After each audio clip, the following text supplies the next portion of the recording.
سلامونه ګرانو خویندو، ډېوه یم د اوسلو میډوایف وومن سنټر نه بیا تاسو سره په لیکه یم. نننۍ موضوع ما غوښتلې چې په یو څو نقطو باندې یا څو کرښو باندې تاسو ته معلومات درکم او هغه کرښې دا دي چې د جهان په سطح باندې دا کرښې د امیدوارو ښځو لپاره او عامله‌دارې ښځې او په بار درنې ښځو لپاره دا کرښې په ټول جهان کې یعنی ټول دنیا کې دا منل شوي کرښې دي چې باید خیال وساتل شي. دې کرښو ته باید متوجه وسی. دا کرښې چې دي دا د یو ګایډ لاینز یعنی د یو لارښود څو جملې لارښودونکي څو جملې دي چې څوک هره ښځه باید د شروع د عامله‌دارۍ نه تر اخر د عامله‌دارۍ پورې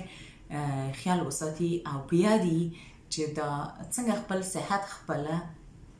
مراقبت وکړي یعنی څنګه خیال وساتي. اولین دا ده چې اکثر ځایو کې خو په اروپایي ښارونو اروپایي مملکتو کې هر عامله‌داره ښځه یا امیدواره ښځه هغې ته کارډونه ورکول کېږي. هغوی کارډونه په دې شکلونه په دې شکلي او داسې په دې رقم سره او یا صرف د یو ورقې په شکل کې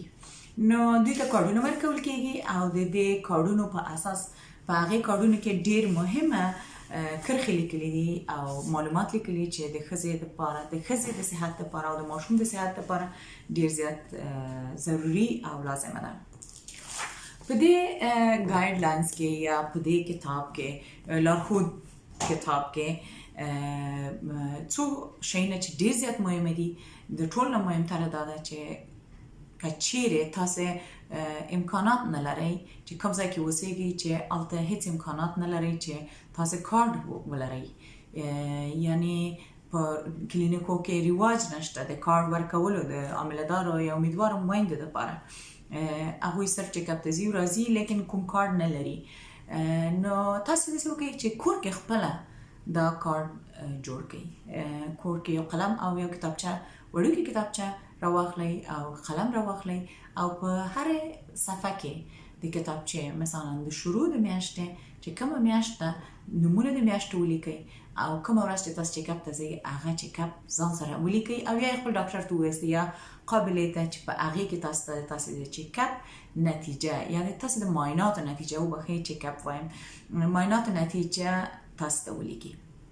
او دا ورونو ته هم وایم هغه ورونه چې خپل مسؤلیت لري د خپلو مېرمنو او یا کور کې د نورو ښځو مسؤلیت په غاړه وي چې کورنۍ کې ورېنداري خوري مسؤلیتونه په غاړه وي چې دا نارینه باید دوی بوځي ډاکټر ته او یا یې بوځي کلینیکو ته. نو هغه ورونه ته هم دغه نقطو ته ډېر زیات متوجه وي کله چې پوهېږي چې کور کې یو مېرمنه امیدواره ده. دا ډیره مهمه ده. په دې کارت کې به تاسو څه وکړئ چې اول کار چې کوئ په دې کارت کې به تاسو خپل نوم لیکئ. خپل نوم به لیکئ، خپل ټلیفون شمیره ورسره ولیکئ، خپل د کوڅې آدرس یا د کلي آدرس چې کوم ځای کې اوسېږئ کومه منطقې کې اوسېږئ د هغې نوم به ولیکئ او خپل د خاوند نوم لیکئ او خپل د خاوند شمیره ورسره لیکئ او یا دا چې د کورنۍ نور غړي که څوک تاسو سره چې مسؤلیت مو لري او ډاکټر ته مو بیایي د همغه کس شمیره او نوم ولیکئ.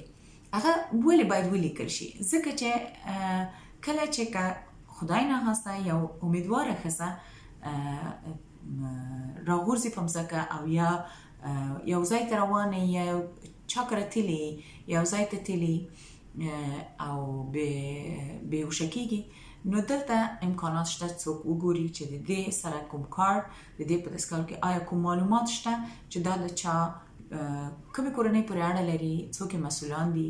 او یو شمیره شته چې دې شمیرې ته زنګ ووهي او د تاسې د کورنۍ غړو سره ژر تر ژره په تماس کې شي. دا یوه ښېګڼه ده. بله ښېګڼه یې دا ده چې د تاسې ډاکټره او یا قابله هم کولی شي چې د تاسې د کورنۍ غړي سره په تماس کې اوسي که چیرې تاسې وغواړئ نو او تاسې خپل شمیره هېڅ وخت مه هېروئ چې حتما یې پکې ولیکئ. دا ډېر زیات مهمه ده د یو عاملې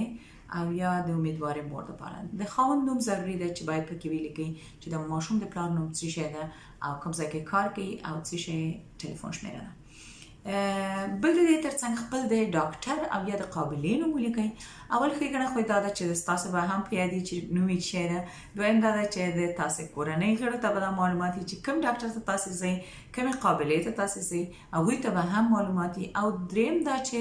کله تاسو چې خپل د قابلې او یا د ډاکټر نوم او ادرس او یا شمیره مو لیکلي، نو تاسو ته به ډېر اسانه وي چې ورسره ارتباط ونیسئ. که کور نه ورته زنګ وهئ یا وخت نیسئ یا اپاینټمنټ اخلئ، نو تاسو ته به ډېر اساني د دې کار ده چې په یاد به مو وي، هر ځای کې به پسې نه ګرځئ. بل د ټولو مهمه خبر دا ده چې تاسې که چیرې عامله داري ستاسې دویم ماشوم وي او یا ستاسې دریم ماشوم وي، نو تاسو به دې ته متوجه یاستئ چې د تیرې عامله دارۍ کیسه چې آیا ماشوم مو څنګه پیدا شه، نورماله ولادت مو کړی وه،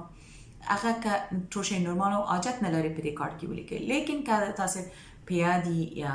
فکر کوئ چې نه د ما ماشوم ډېر زیات کمزوری و او ډېر وزن یې کم و، نو د هغې په هکله باید تاسو معلومات ورکړئ، ځکه چې د تاسې نوې امیدواري چې ده هغه د هغې سره پرتله کیږي. دویم دا چې خپل مثلا که تاسې کوم ناروغي تاسو ته پیښه شوې په امیدوارۍ کې د تیر ځل ماشوم یا تیر امیدوارۍ ده، هغه هم ولیکئ، ځکه چې بیا د تاسې خیال ساتل کیږي په روغتون کې، په کلینیک کې، چې تاسې باندې یو حالت یا یو ناروغتیا په امیدوارۍ کې مخکې نه تیره شوې، لکه د شکرې ناروغي، لکه د فشار ناروغي، لکه پریکلمسیا چې ورته وایي چې د زهري ناروغي ده چې ښځو وجود کې زهري ناروغي جوړوي، مثلا هورموني ناروغي چې تایراید ورته وایي چې د هغې ناروغي ده، مثلا د پښتورګو ناروغي کم ارګانو ته پیدا کیږي، او یا د کمخوني ناروغي چې اکثره میندې د په امیدوارۍ کې د کمخورۍ سره مخامخ کیږي او هغه دوی ډېر زیاتې خسته وي.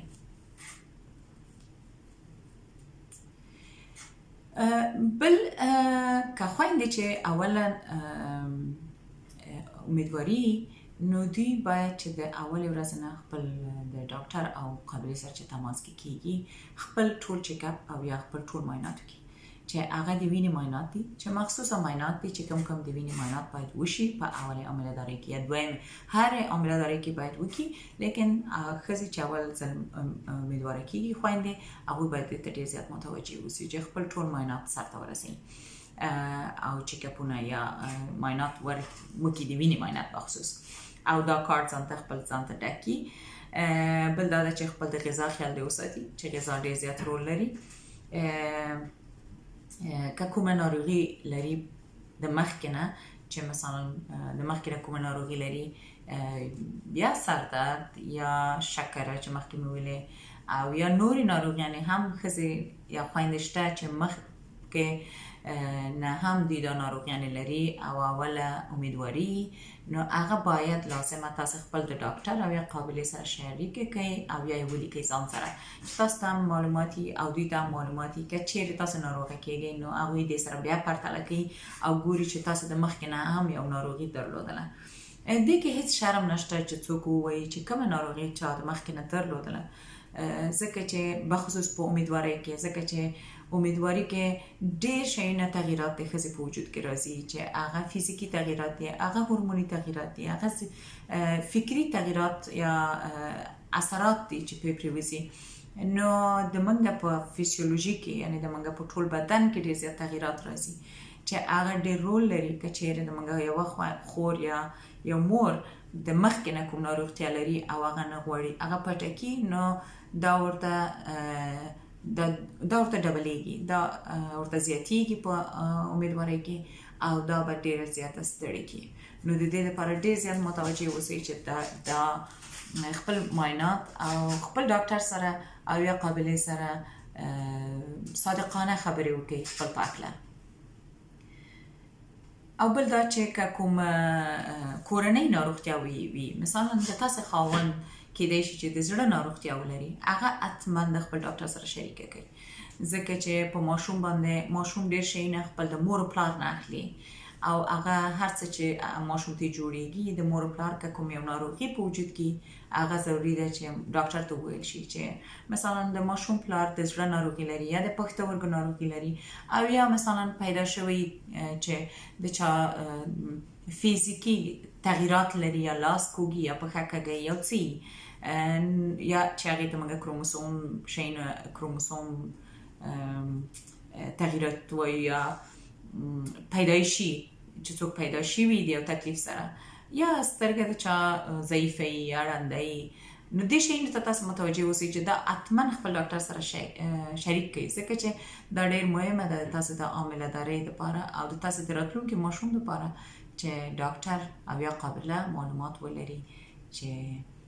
مور او پلار کومه ناروغي لري او که نه لري. نو راتلونکي ویډیو کې به انشاءالله چې زه بیا تاسو ته د دې په هکله د دې موضوع په هکله نورم د ډېر ډیټیل سره او یا د ډېرو معلومات سره تاسو سره بیا مخامخ کېږم. که کومه پوښتنه بیا هم لرئ لطفا راته راویلیږئ، زه به خوشحاله شم او د تاسو د ضرورت په اساس به زه تاسو ته جوابونه درکړم. او زه بخښنه غواړم که چیرې ما داسې الفاظ استعمال کړي چې تاسو ته مشکل او یا خارجي نو د هغې دپاره ماته احوال راکړئ.